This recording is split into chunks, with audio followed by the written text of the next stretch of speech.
All right, I've had a lot of people that really want to know about Mudbox and how you can work that into your Mud workflow.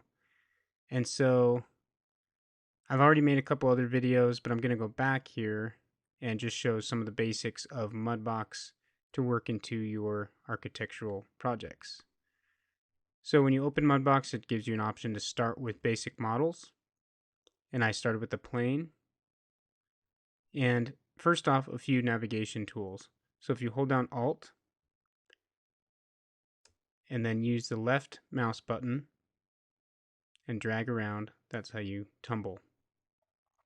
And to be honest, I always use a pen tablet in Mudbox. So with a pen tablet, it's just pressing the pen down on your tablet and moving it around.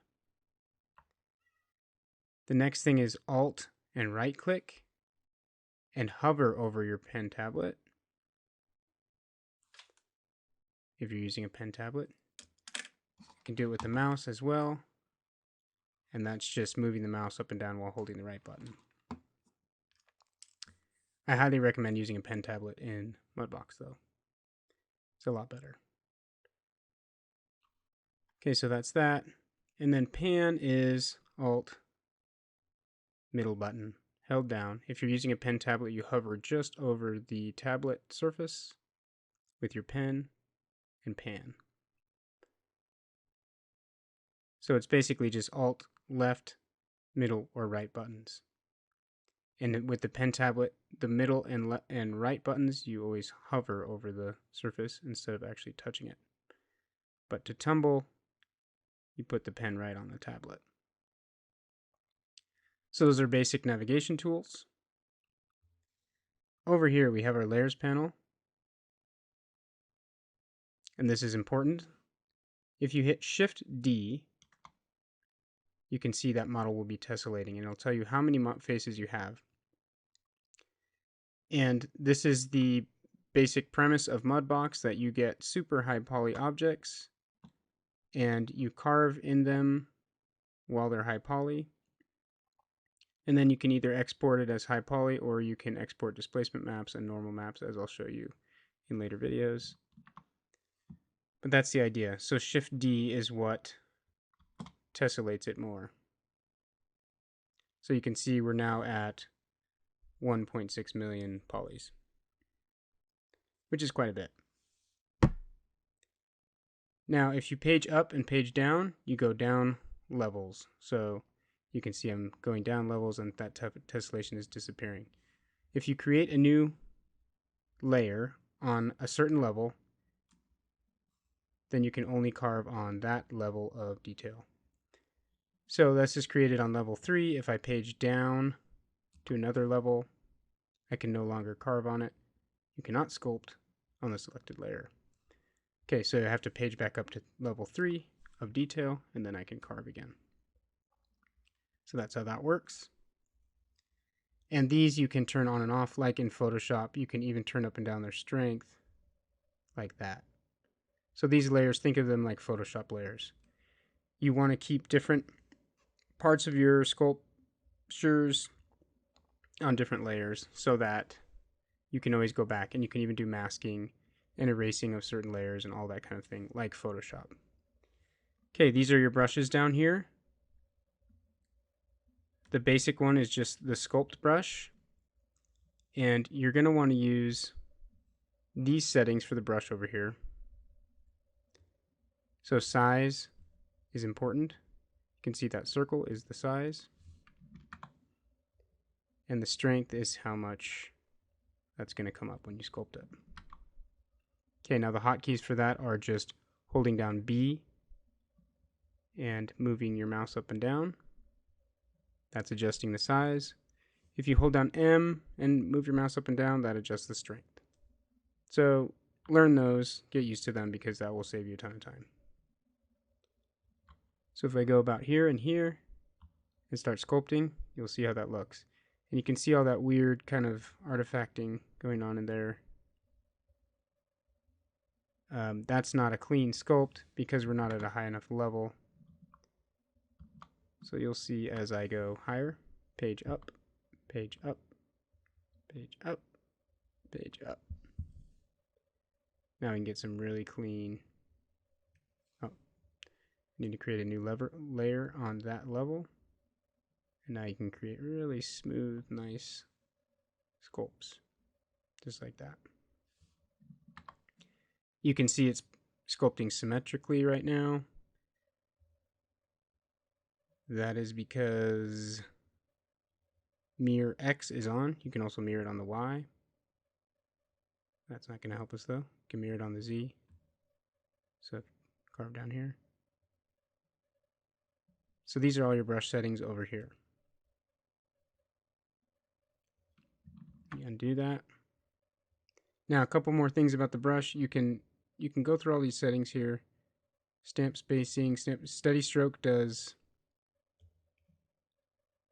that. It creates a little tail, and you drag that tail around to create nice smooth curves for yourself. So that's something that might come in handy for architectural projects. I'm not going to use it here anymore. The other thing that is important to know is the Falloff, which is kind of like, well, it's just a Falloff curve, kind of like smooth, soft selection in 3ds Max or something like that. You can see that's creating a nice ridge on my brush. This will create a nice rounded top on my brush like that. Okay, and this is like a square top that doesn't look very clean, doesn't work very well. So that's the Falloff. You can also use stamps and stencils. So these are like custom brushes in Photoshop. So it's actually applying a texture to my brush. You can make the stamp spacing more so that it spreads it out. This is just like making custom brushes in Photoshop. You can see that it's stamping. So if you wanted to like sculpt a zipper or something, you could get something like this going on and just drag it around. You can of course use black and white images to create your own stamps. Good way to add texture. I don't use it a lot for architecture. So that's about all I'll say about it here. I'm just going to turn off these two layers and go back to just our plane. Create a new layer. And just show you some of these brushes. So the sculpt tool, the most basic one, if I turn off the stamping, make sure my spacing is just solid. That isn't right.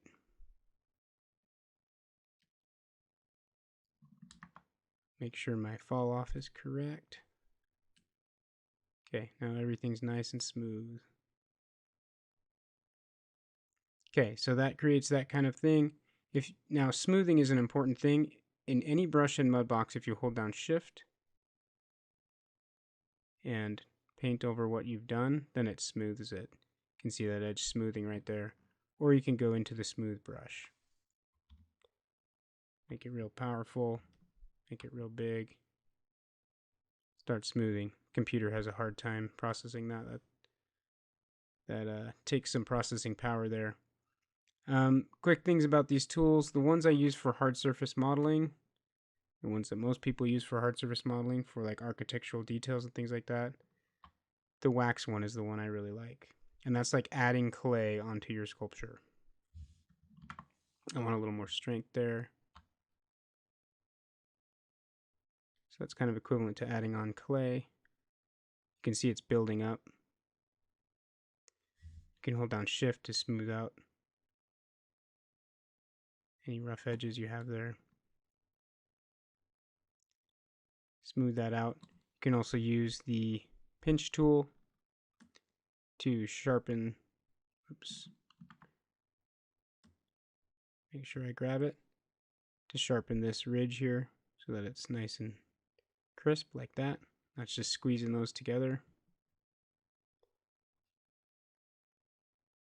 So for carving in wood,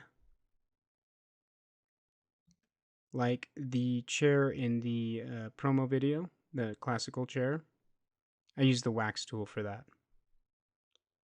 And one last thing about brushes before we move on